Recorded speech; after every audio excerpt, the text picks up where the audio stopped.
નમસ્કાર વિદ્યાર્થી મિત્રો, લાસ્ટ લેક્ચરની અંદર આપણે ત્રિકોણમિતિય વિધેયોના શૂન્યોના ગણની વાત કરી હતી. હવે આજે આપણે ત્રિકોણમિતિય વિધેયો માટે એના મુખ્ય આવર્તમાન અને આવર્તમાનની વાત કરવાની છે. તો આવર્તમાન એટલે શું? જો તમે ફિઝિક્સની અંદર આવો શબ્દ ભણ્યા હોય આવર્તકાળ, અહીંયા આપણે આવર્તમાનની વાત કરવાની છે. ઓકે, આવર્ત એટલે પુનરાવર્તન અને કાળ એટલે કે સમય. અહીંયા પુનરાવર્તન, આવર્ત એટલે પુનરાવર્તન અને કાળ એટલે કે સમય. એટલે ત્યાં લોલકની અંદર વાત થતી હોય છે આ રીતે કે તમે અહીંથી લોલકને છે એ આ રીતે આગળ વધશે, આમ અહીંથી લોલકને છોડી દો તો લોલક છે અહીંથી અહીંયા જાય અને ફરી પાછું અહીંયા આવે, મતલબ કે એક દોલન પૂરું કરે છે. હવે એક દોલન પૂરું કરવા માટે લાગતા સમયગાળાને આપણે આવર્તકાળ કહીએ છીએ.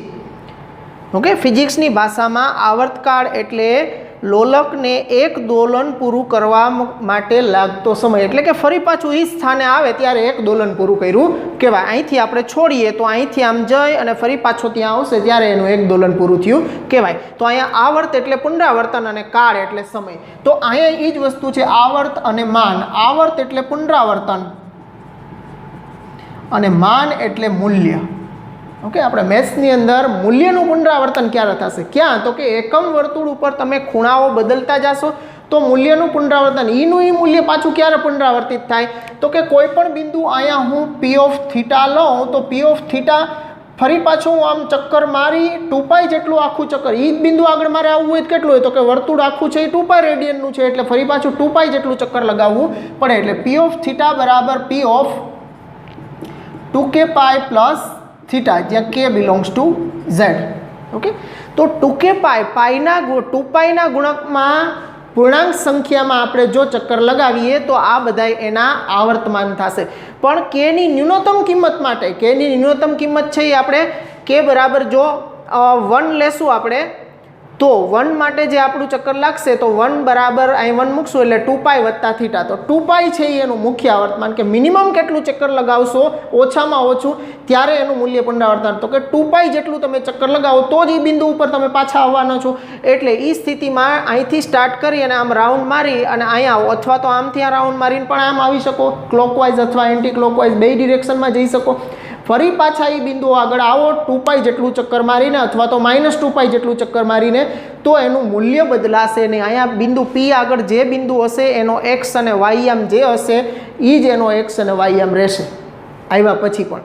તો આપણે અહીંયા ત્રિકોણમિતિ વિધેયોની વાત કરવી છે. તો ત્રિકોણમિતિ વિધેયોમાં સાઇન અને કોસ છે તો એ બેયના મુખ્ય આવર્તમાન પણ 2π જેટલા જ થશે.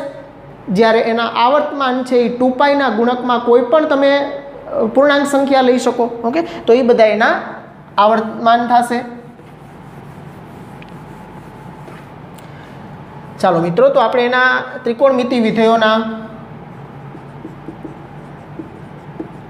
ત્રિવિધેયો અને એના મુખ્ય આવર્તમાન અને આવર્તમાન. મુખ્ય આવર્તમાન એટલે એમાં આવતા k ની ન્યૂનતમ કિંમત, ન્યૂનતમ ધન કિંમત, ન્યૂનતમ કિંમત નહીં તો આપણે એમ થાય 0 લઈ તો પૂર્ણાંકમાં તો z પણ પૂર્ણાંક સંખ્યા k બિલોંગ્સ ટુ z છે તો k માં તો z પણ આવશે, પણ ન્યૂનતમ ધન સંખ્યા માટે જે આપણને મળે છે એ એનું મુખ્ય આવર્તમાન આપશે. જ્યારે આવર્તમાન છે એ 2πના ગુણાંકમાં કોઈ પણ સંખ્યા થશે. એટલે sin θ, તો sin θ નું મુખ્ય આવર્તમાન 2π થશે. જ્યારે એનું આવર્તમાન શું થશે? તો કે 2kπ. ઓકે, પાઈના ગુણકમાં કોઈ પણ સંખ્યા. ઓકે, પછી એ જ રીતે cos θ, તો cos θ નું પણ મુખ્ય આવર્તમાન 2π થશે અને આવર્તમાન 2kπ. પછી tan θ, હવે tan θ છે એની અંદર થોડું અલગ આવે છે, એનું આવર્તમાન છે એ 2π નથી થતું, એનું આવર્તમાન π થશે. કારણ કે અડધું ચક્કર માર્યા પછી કિંમત રિપીટ કરી દેશે. મતલબ અહીંયા જે tan છે એ આપણે જોશું જ્યારે વિધેયો ત્રિકોણમિતિ વિધેયોના ચિહ્ન, તો ત્રિકોણમિતિ વિધેયોના ચિહ્નમાં સામસામેના ચરણની અંદર છે એ tan છે એ કેવું આવતું હોય? સરખું ચિહ્ન ધરાવતું હોય. પહેલા અને ત્રીજા પહેલા અને ત્રીજા ચરણમાં સાઇન ધન હોય જ્યારે બીજા અને ચોથામાં ઋણ હોય, એટલે સામસામેની બાજુએ મૂલ્ય એના સરખા રિપીટ થશે. એનો મતલબ કે એ અડધું ચક્કર મારે, અહીંયા બિંદુ હોય તો અહીંથી લઈ અને પાછું એની એક્ઝેક્ટ સામે જે બિંદુ આવતું હશે અહીંયા પાઈ જેટલું ચક્કર પૂરું થશે. તો અહીંયા એ પાછી ઈને એ જ કિંમત આપણને રિપીટ કરી આપશે. ઓકે, એટલે 10નું આવર્તમાન, મુખ્ય આવર્તમાન છે એ પાઈ છે, જ્યારે એના આવર્તમાન કે પાઈ થશે.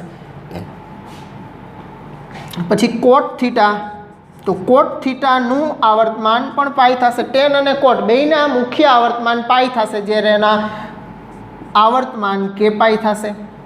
પછી સેક થીટા, તો સેક થીટામાં પણ એનું મુખ્ય આવર્તમાન 2 પાઈ અને અહીંયા 2k પાઈ થશે. પછી કોસેક થીટા, તો એનું પણ 2 પાઈ અને આ 2k પાઈ. બધા માટે અહીં વ્યાપક સ્વરૂપમાં k બિલોંગ્સ ટુ z લખી નાખું છું. આ બધામાં જે k આવે છે એ k બિલોંગ્સ ટુ z છે. તો મિત્રો આ પણ યાદ રાખવાના છે. એટલે કોઈ પણ વિધેયમાં દાખલા તરીકે સાઇન 2k પાઈ પ્લસ કે માઇનસ થીટા થાય તો એનું મૂલ્ય છે એ હંમેશા સાઇન થીટા જેટલું જ રહીએ, એમાં કાંઈ ફેરફાર ન થાય. મતલબ કે કોઈ પણ વિધેયમાં, ત્રિકોણમિતિ વિધેય છે એમાં એનો ચલ જે થીટા છે, તો થીટામાં તમે એનું આવર્તમાન કે મુખ્ય આવર્તમાન બે વસ્તુ, એનું આવર્તમાન કે એનું મુખ્ય આવર્તમાન થીટાની અંદર ઉમેરો કે બાદ કરો, એના મૂલ્યને કોઈ ફેર પડતો નથી. એટલે 2k પાઈ અહીંયા લખો કે ન લખો, બે બિંદુ, કારણ કે રિપીટ થઈ, પુનરાવર્તન થઈને પાછું અહીંયા જ આવવાનું છે, એટલે કોઈ ફેર પડશે નહીં. એટલે તમે એના માટે તો આવું લખી શકીએ.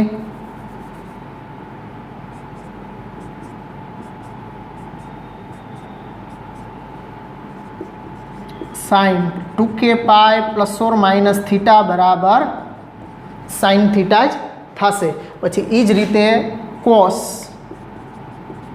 2k pi plus or minus theta બરાબર કોસ થીટા જ થશે. પછી 10 k pi plus or minus theta બરાબર ટેન થીટા જ થશે. પછી કોટ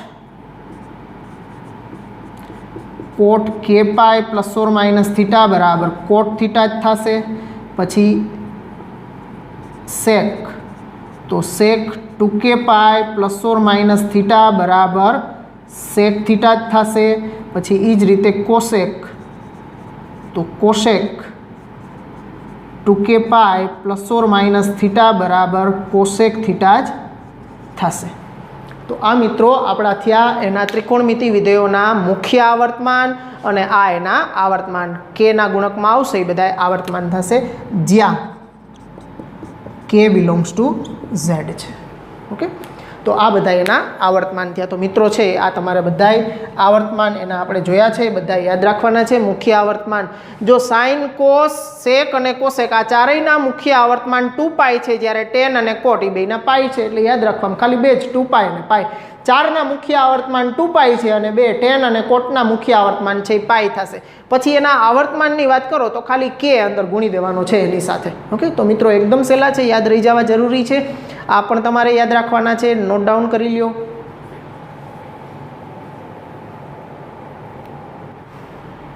ચાલો વિદ્યાર્થી મિત્રો, એનો પછીનો નેક્સ્ટ ટોપિક તમારા જે ત્રિકોણમિતિ વિધેયોના જુદા જુદા ખૂણાઓ માટેના મૂલ્યો છે, મૂલ્યનું આખું કોષ્ટક છે એની વાત કરવાની છે આપણે. તો કઈ રીતે આ મૂલ્યો આવ્યા છે એ વસ્તુ પહેલાં આપણે સમજીએ. પછી એના યાદ રાખવા માટેની તો ઘણી બધી ટ્રીકો છે, હાથની આંગળીઓની મદદથી યાદ રાખી શકો. એના છે 0/4, 1/4, 2/4 વર્ગમૂળની અંદર એના વર્ગમૂળ કાઢો, એ સાઇનના મૂલ્ય આપે ને 1ના મૂલ્ય મળી જાય, પછી આપણને ખબર છે કે બધાના મૂલ્ય મળી જાય છે. એવું આપણે 10મામાં પણ તમે યાદ રાખ્યું હોય તો આઈ હોપ કદાચ ઘણા તમારામાંથી ઘણા બધાને છે એ મૂલ્યનું કોષ્ટક હજુ પણ કદાચ યાદ હશે. તો અહીંયા આપણે સમજવાનું છે કે મૂલ્યો છે એ કેમ આવ્યા છે. દાખલા તરીકે સાઇનનું મૂલ્ય 0 આગળ 0 આગળ 0 શું કામે છે તો એ આપણે જોઈ ગયા હતા. સાઇનના શૂન્યો મતલબ કે બિંદુ a b a' અને b' આગળના જે આ એનો એક્સયામ અને વાયયામ છે એના ઉપરથી એના મૂલ્યો આવ્યા હતા, એ આપણે જોઈ ગયા છીએ અગાઉ. હવે વાત આપણે કરવાની છે ખાસ કે 30 ડિગ્રી, 45 ડિગ્રી અને 60 ડિગ્રી આગળના મૂલ્યો છે એ કેવા થાય છે. સાઇનનું 30 ડિગ્રી આગળનું મૂલ્ય કેટલું છે મિત્રો? તો કે 1/2 છે. સાઇન 30 1/2 થાય, તો 1/2 જ કેમ આવ્યું છે? એમ સાઇન 45નું મૂલ્ય 1/√2 છે, તો 1/√2 કેમ આવ્યું છે એ આપણે મેળવીએ કે શું કામ એના મૂલ્યો આવા આવ્યા છે. 45ના ખૂણા માટે P ઓફ π/4 કે 45, તો P ઓફ π/4 ને સંગત આપણે બિંદુ PXY લઈ લઈએ. હવે PXY લેશું તો આના ઉપર આપણે લંબનો લંબપાદ દોર્યો M, તો આ X, આ Y અને આ એકમ વર્તુળ છે એટલે એનો ત્રિજ્યા છે એ 1 થશે. હવે મિત્રો અહીંયા ધ્યાન રાખજો, હવે આ એકમ વર્તુળ પર બિંદુ આપણે P લીધું છે, 45નો ખૂણો અહીંયા બને છે, અહીંયા π/4 નો બને. હવે અહીંયા π/4 નો બનતો હોય તો આ પણ 45 જ હોય.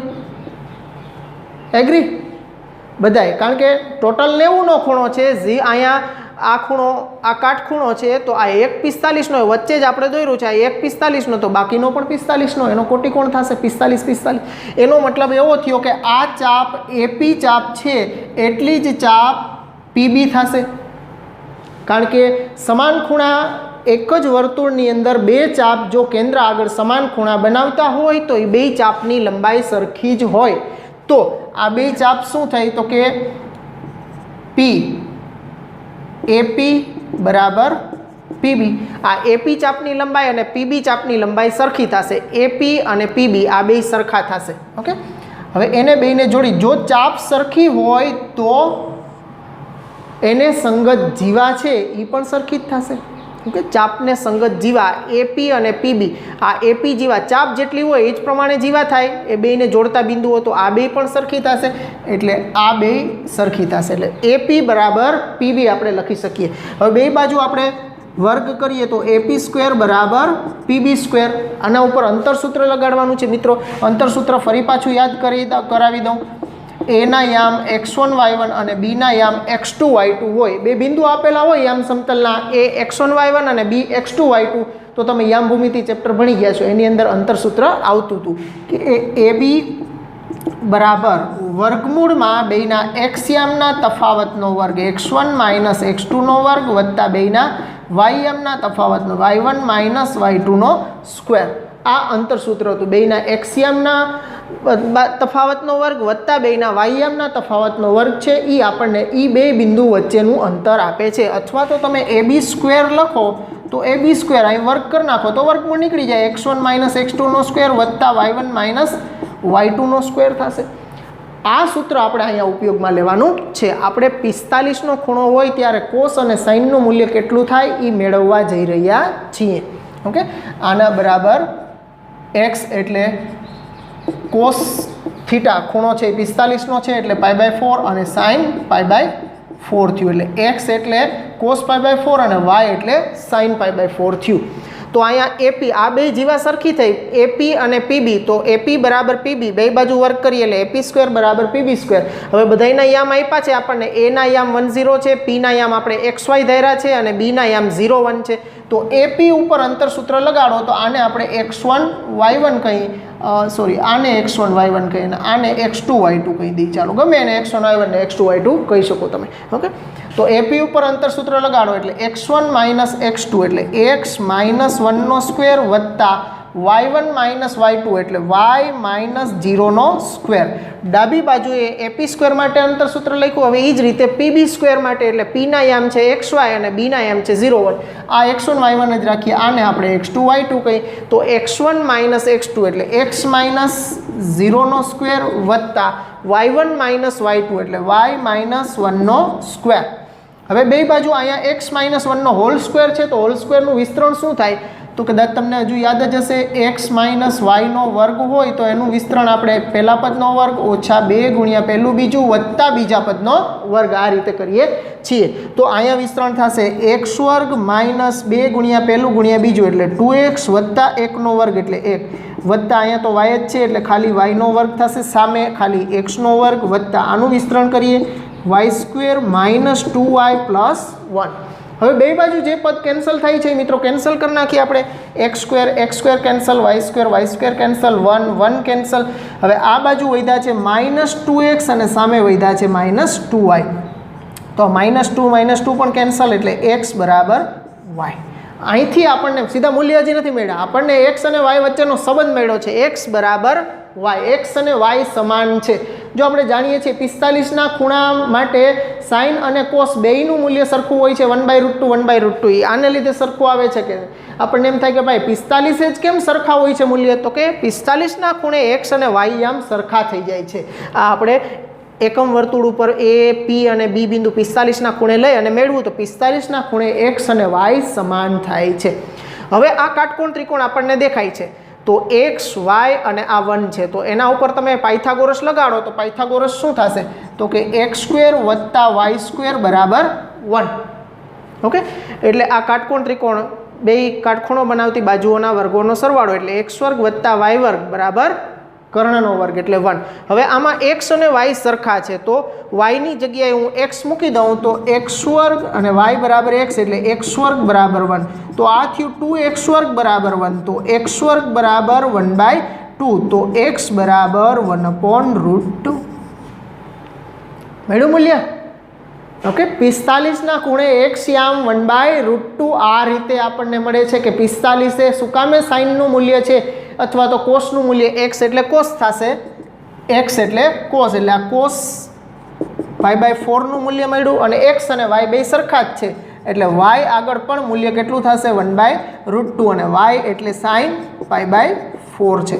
એટલે 45ના ખૂણે તમને 1/√2 મૂલ્ય આના આધારે મળે છે આ રીતે. તો મિત્રો 45ના ખૂણે કેમ 1/√2 મળે છે એ આપણે ચર્ચા કરી. હવે એ જ રીતે એક આપણે 30ના ખૂણા માટે વાત કરી લઈએ. ચાલો મિત્રો, હવે આપણે π/6 એટલે કે 30 ડિગ્રી આગળ કેટલું મૂલ્ય મળશે એની વાત કરવી છે. તો મિત્રો અહીંયા આપણે a b a' b' બિંદુઓ લીધા છે, ઉગમ બિંદુ 0 0 અને અહીંયા 30નો ખૂણો બને છે. અહીંયા ખૂણો જે બને છે થીટા એ 30 છે એટલે p of π/6 pxy બરાબર x એટલે cos π/6 અને y એટલે sin π/6 થશે. તો આનું મૂલ્ય કેટલું મળે છે π/6 આગળ? સાઇનનું મૂલ્ય 30 આગળ આપણે જાણીએ છીએ 1/2 છે અને કોસનું મૂલ્ય √3/2 છે. તો કઈ રીતે આવે છે એ આપણે સમજીએ. તો હવે મિત્રો અહીંયા જોશો તમે તો આ AP છે, અહીંયા 30નો ખૂણો છે તો અહીંયા કેટલાનો હોય ઉપરની તરફ? તો ઉપરની તરફનો ખૂણો આપણે જાણીએ છીએ કે જો એક ખૂણો તમને આ કાટકોણ ત્રિકોણ છે તો એક 30નો હોય તો બીજો 60નો જ હોવાનો એટલે કે આ π/3 હોય. હવે આ એકમ વર્તુળ છે એટલે આ OP છે એ ત્રિજ્યા થઈ એટલે 1 એકમ અને OB છે એ પણ 1 એકમ થયું. એનો મતલબ કે આ બે બાજુ તો સરખી થઈ. રેડી? જો આ બે બાજુ સરખી થાય તો આ ખૂણો 30નો છે, આને આની સાથે જોડી દઉં છું, B બિંદુને P સાથે જોડી દઉં તો આ ત્રિકોણ OAB બન્યો છે. ત્રિકોણ OAB ની અંદર એક ખૂણો આપણી પાસે છે 60નો, બાકીની બે બાજુઓ સરખી છે. હવે આપણે જાણીએ છીએ કે સરખા માપની બાજુની સામેના ખૂણા પણ સરખા જ હોય તો ને ત્રણેય ખૂણાનો સરવાળો ત્રિકોણની અંદર 180 થાય. 180માંથી એક ખૂણો જાણીએ છીએ કે એ 60નો છે એટલે બાકી વધ્યા 120. 120ના તમારે બે સરખા ભાગ કરવાના છે તો 120ના બે સરખા ભાગ એટલે પાછા 60 થાય. એનો મતલબ કે આ ખૂણાઓ પણ 60-60ના થાય. ત્રણેય ખૂણાઓ 60-60ના થાય તો ત્રીજી બાજુ છે એ પણ સરખી જ થાય. સમબાજુ ત્રિકોણ થઈ ગયો ને મિત્રો? તો સમબાજુ ત્રિકોણમાં ત્રણેય બાજુના માપ સરખા થઈ ગયા તો આ ત્રિકોણ છે એ સમબાજુ ત્રિકોણ, તો એની કોઈ પણ બે બાજુ તમે લઈ શકો, સરખાવી શકો.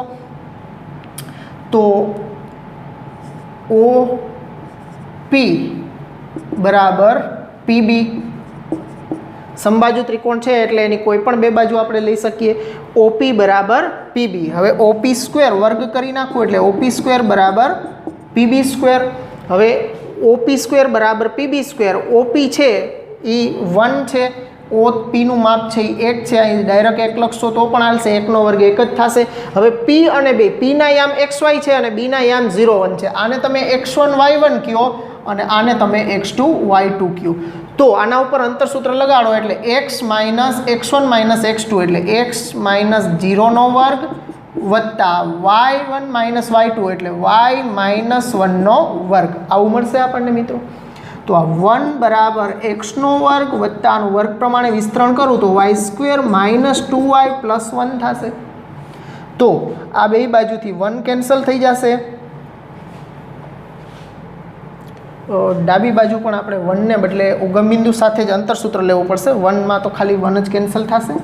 એટલે અહીંયા OP ઉપર અંતરસૂત્ર Oના યામ 0 0 છે અને Pના યામ XY છે. તો OP ઉપર x - 0નો સ્ક્વેર વત્તા વાય માઇનસ 0 સ્ક્વેર, તો આ બાજુ આવ્યું એક્સ વર્ગ વત્તા વાય વર્ગ. હવે બે બાજુથી એક્સ વર્ગ વાય વર્ગ કેન્સલ કરી નાખશું તો આ 2y છે માઇનસ છે ને આ બાજુ લઈ લઉં તો પ્લસ 2y બરાબર સામે 1 વધ્યા છે તો y બરાબર 1/2 અને વાયયામ એટલે કોણ? વાયયામ એટલે સાઇન, એટલે sine pi by 6, sine pi by 6 કયો કે સાઇન 30 ડિગ્રી કયો, એટલે સાઇન 30 ડિગ્રીનું મૂલ્ય છે એ 1/2 આવે છે મિત્રો. હવે કોસનું મૂલ્ય મેળવવું છે તો કોસનું મૂલ્યમાં આ ઓપી ઉપરનું અંતર સૂત્ર x² + y² અને એ પણ 1 એકમ છે એટલે બરાબર 1 લખી શકો. આ બે ઓપીનું અંતર x² + y² થાય અને એ ત્રિજ્યા છે એટલે એના બરાબર 1 લઈ શકો. હવે આ વાયની કિંમત 1/2 આની અંદર મૂકો એટલે x² વત્તા 1/2 એનો વર્ગ બરાબર 1, તો x² વત્તા 1/4 બરાબર 1, તો x² બરાબર 1 - 1/4, 1/4 છે એ સામે લઈ ગયા એટલે બાદ થયા છે તો x² બરાબર અહીં લસા લેશો તો 4 × 4 માંથી 1 જાય તો 3/4, તો x બરાબર વર્ગમૂળ કાઢશું એટલે 3નું વર્ગમૂળ નહીં નીકળે એટલે વર્ગમૂળમાં 3 ને 4નું વર્ગમૂળ 2, તો આ આપણને x બરાબર √3/2 મળ્યા. અને x એટલે કોણ? તો કે x એટલે કોસ, એટલે કે cos π/6 અથવા તો cos 30 ડિગ્રી, એટલે કોસનું π/6 30 ડિગ્રી આગળ મૂલ્ય √3/2 આવે છે મિત્રો. તો એકદમ સહેલું છે મિત્રો, આ રીતે આના મૂલ્યો આવે છે. એ જ રીતે તમે પછી p ઓફ π/3 ખૂણા માટે કરો તો આ ખૂણો અહીંયાને બદલે અહીંયા આવી જશે બિંદુ અને અહીંથી પછી અહીંયા જે ત્રિકોણ બનાવશો આ બાજુ ત્રિકોણ એ સાથે એને કનેક્ટ કરી અને ત્રિકોણ બનાવવાનો, તો અહીંયા સમબાજુ ત્રિકોણ બનાવશે. આ જ રીતે આવી કરી છે એવી જ મેથડથી થશે એટલે ફરી પાછો હવે એમાં ટાઈમ બગાડતા નથી આપણે. તો π/6 અને π/4ના તમને ખ્યાલ આવી ગયો તો એ જ પ્રમાણે π/3 માટે પણ થવાનું છે. તો મિત્રો આઈ હોપ બધાને સમજાઈ ગયું હશે કે કઈ રીતે એના મૂલ્યો આવ્યા છે. ઓકે, તો હવે આપણે કોષ્ટક ઉપર જઈ તો આ સમજી લીધું છે, હવે કોષ્ટક આપણે લખશું. ચાલો વિદ્યાર્થી મિત્રો, હવે આપણે આખું કોષ્ટક છે એ 0 થી લઈ અને 360 ડિગ્રી સુધી, મતલબ 0, 30, 45, 60, 90, 180, 270 અને ફરી પાછું 2π એટલે કે 360 સુધી બધા મૂલ્યોની આપણે વાત કરવાની છે. 0 આગળ કોસ સાઇનના મૂલ્યો છે, આ બિંદુઓ છે a, b, a' અને b'.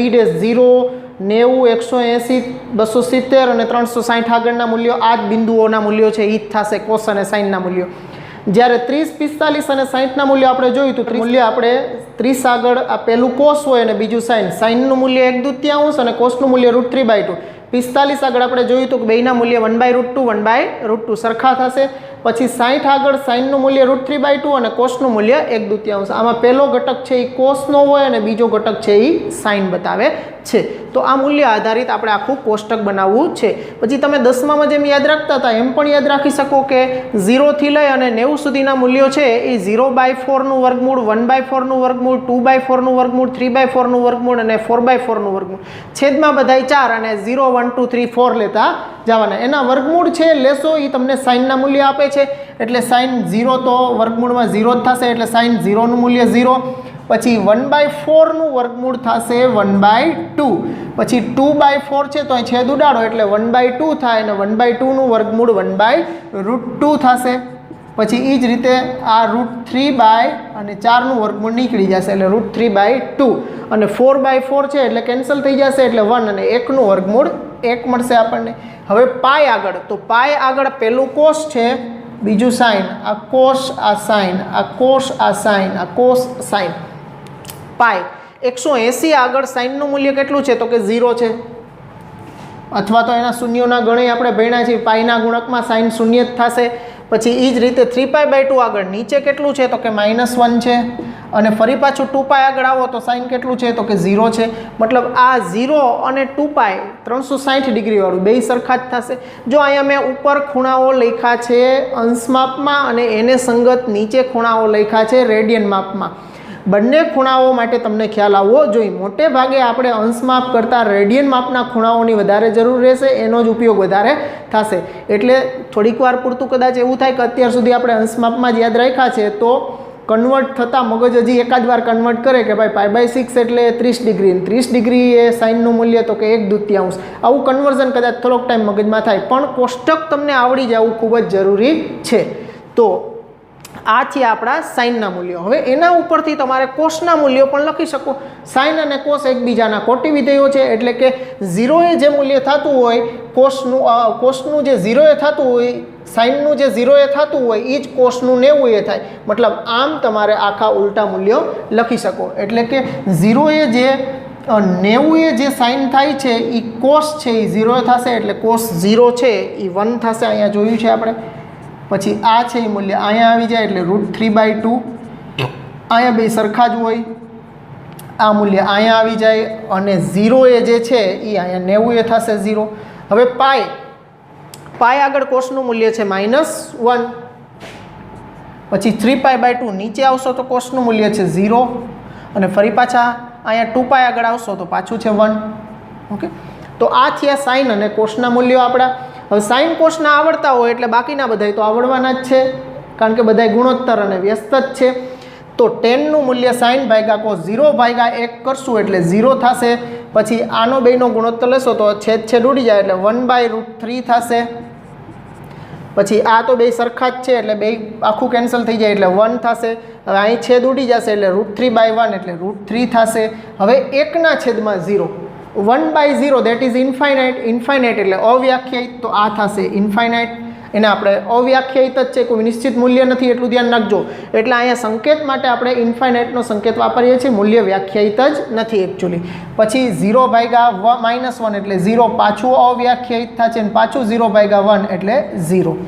હવે 10 અને કોટ એકબીજાના કોટી વિધેયો છે એટલે એને તમે ઉલટા લખી શકો. અહીંથી આ 90 છે એ 0એ થશે એટલે આ ઇન્ફાઇનાઇટ, અથવા તો આનો વ્યસ્ત પણ કરો. 0નો વ્યસ્ત એટલે 1/0 અવ્યાખ્યાયિત. આનો વ્યસ્ત કરો એટલે આ √3 થઈ જાય. 1નો વ્યસ્ત 1, આનો વ્યસ્ત 1/√3 અને ઇન્ફાઇનાઇટનો વ્યસ્ત છે એ 0 થશે. જો આ ધ્યાનમાં રાખવાનું, 1/0 દેટ ઇઝ ઇન્ફાઇનાઇટ અને 1/ઇન્ફાઇનાઇટ દેટ ઇઝ 0. અવ્યાખ્યાયિતનો વ્યસ્ત 0 અને 0નો વ્યસ્ત અવ્યાખ્યાયિત એકબીજાના પૂરક થશે. તો હવે અહીંયા ઇન્ફાઇનાઇટનો વ્યસ્ત 0 તો 0નો વ્યસ્ત ઇન્ફાઇનાઇટ, ઇન્ફાઇનાઇટનો વ્યસ્ત 0, 0નો વ્યસ્ત ઇન્ફાઇનાઇટ. આ પ્રમાણે આપણને કોટના મૂલ્ય મળશે. પછી સેક છે એ કોનો વ્યસ્ત છે તો કે કોસનો, તો કોસના વ્યસ્ત કરતા જાવ તો અહીંયા 0 એ 1 મળશે. પછી 30 ડિગ્રી એ 2/√3, આનો વ્યસ્ત થશે √2, આનો વ્યસ્ત થશે 2. પછી 0નો વ્યસ્ત પાછો ઇન્ફાઇનાઇટ, -1નો વ્યસ્ત -1, અહીંયા પાછું ઇન્ફાઇનાઇટ અને આનો વ્યસ્ત પાછો 1નો વ્યસ્ત 1 મળશે. હવે સેક અને કોસેક છે એ એકબીજાના કોટી વિધેયો છે એટલે કોટી વિધેયની મદદથી પણ કરી શકો કે અહીંયા મૂલ્યો છે આમ ઉલટા રિપીટ કરતા જાઓ તો પણ ચાલે. અથવા તો સાઇનનો વ્યસ્ત પણ છે એટલે સાઇનના વ્યસ્ત મૂલ્ય લખી નાખો તો પણ ચાલે. 0નો વ્યસ્ત ઇન્ફાઇનાઇટ થાય અથવા તો આ ઇન્ફાઇનાઇટ અહીંયા ટ્રાન્સફર કરો. પછી અહીંયા જે છે 1/2 એનો વ્યસ્ત 2 થશે અથવા તો આ 2 અહીંયા ટ્રાન્સફર કરો. √2 બે સરખા થશે. અહીંયા આવશે આ 2/√3 અને અહીંયા આવશે સાઇન 1નો વ્યસ્ત 1 થશે. પછી અહીંયા 0 છે તો 0નો વ્યસ્ત ઇન્ફાઇનાઇટ. પછી આ -1નો વ્યસ્ત -1 અને 0નો વ્યસ્ત ઇન્ફાઇનાઇટ. તો મિત્રો આ 0 થી લઈ અને 360 ડિગ્રીનું કોષ્ટક આપણે આખું બનાવ્યું છે. મિત્રો આ કોષ્ટક છે એ તમારે 12માં 11માં અને ઇવન તમે આગળ એન્જિનિયરિંગ કરશો ત્યારે પણ આ કોષ્ટક વગર નથી ચાલવાનું. મિત્રો એટલું ધ્યાન રાખજો, આ કોષ્ટક છે એ તમારે મિત્રો 5 વખત છે એ પ્રેક્ટિસ કરવાની અને લખવાના, મગજમાં એકદમ સ્થિર બેસી જવા જોઈએ. ઓકે, તમને હું પૂછું કે 10 છે એ પાઈનું મૂલ્ય કેટલું છે, કોટ 3π/2નું મૂલ્ય કેટલું છે, સાઇન 60 એટલે કે સાઇન π/3નું મૂલ્ય કેટલું છે, રેડિયનમાં પૂછું તો પણ આવડવું જોઈએ. ઓકે, ખાલી અંશમાં નહીં, હવે રેડિયનમાં જ તમને પૂછવામાં આવશે. તો મિત્રો એકદમ સહેલું છે કોષ્ટક. કોષ્ટકની પ્રેક્ટિસ ખાસ કરવાની, તમારા હાથથી લખીને કરવાની. હવે એવું લાગે તો શું કરવાનું કે એક વખત વ્યવસ્થિત પાકું થઈ જાય ને પછી અહીંયા વિધેય છે એના આડાવડા કરી નાખવાના. ઓકે, આ સાઇન કોસ ટેન આમ ક્રમમાં નહીં, પહેલાં કોટ લખો, પછી કોસેક લખો, પછી સાઇન લખો, પછી કોટ લખો, પછી પાછું સેક લખો, એ પ્રમાણે આડાવડા વિધેય કરી નાખો. અહીં ખૂણાએ આડાવડા કરી નાખો અને પછી પહેલાં કોષ્ટકથી ચાલુ કરો અને મગજમાં યાદ કરી અને મૂલ્ય લખવાનું સ્ટાર્ટ કરો. તમને યાદ આવી જાય છે. ખાસ તો એકમ વર્તુળ આટલું તમે યાદ રાખશો, આ દોરવાનું છે. આ પણ આ તમે યાદ રાખશો એટલે મૂલ્યો તમારા મગજમાં એકદમ ક્લિયર બેસી જશે મિત્રો. એટલે આ છે એ તમારા મગજમાં ફિટ રાખવાનું છે. આ મૂલ્યોનું કોષ્ટક તો એમનો ઓટોમેટિક જ આવડી જશે. પણ હા મિત્રો, એવું નથી રાખવાનું કે આ કોષ્ટક છે એ હું દોરી લઈશ છેલ્લા પાને, કે આવું 10મામાં થઈ શકે. કારણ કે અહીંયા 1-2 દાખલા પૂછાતા હોય. અહીંયા તો આપણે દાખલે આની કે કયા દાખલામાં જરૂર પડશે એ ન કહી શકાય. ગમે ત્યારે અચાનક જરૂર પડે તો અચાનક થોડું આપણે દોરી શકીએ. મતલબ કે હવે 11-12માં તમારે આ કોષ્ટક છે એ બાય હાર્ટ થઈ જવું જોઈએ, મોઢે થઈ જવું જોઈએ. ગમે તે મૂલ્ય આડું પૂછવામાં આવે તો તમે એ મૂલ્યને સંગત, ખૂણાને સંગત કેટલું મૂલ્ય થાય એ તમે લખી શકતા હોવા જોઈએ. તો મિત્રો, કોષ્ટક છે એ આ પીરિયડમાં તમારા માટે પાકું કરવાનું છે. અગત્યનું ખૂબ જ છે મિત્રો. 5 વખત લખી અને આને પાકું કરજો. તો અહીં સુધી આપણો પીરિયડ રાખીએ. ગુડ બાય, આવજો મિત્રો.